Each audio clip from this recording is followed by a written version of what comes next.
Hey everybody, this is a real quick video in case you have a JBL Partybox 300 wireless Bluetooth party speaker and you need to do a hard reset to the factory default settings on it.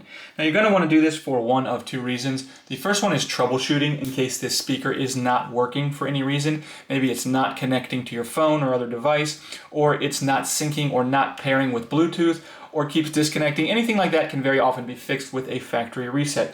Or you can just buy a new speaker. I'll put a link in the description to a speaker that you can buy to replace this. The second reason you might want to do this is that you just want to, for whatever reason, delete all of the pairing history and everything off of this speaker so that it's back to the way it was when it came out of the box. So you can basically set it up as a new speaker. This is really easy to do.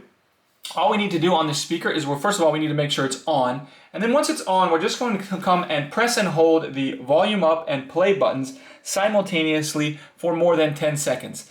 And after 10 seconds, the speaker will automatically turn off and then reboot into its factory default settings. We can go ahead and set it up as a brand new speaker.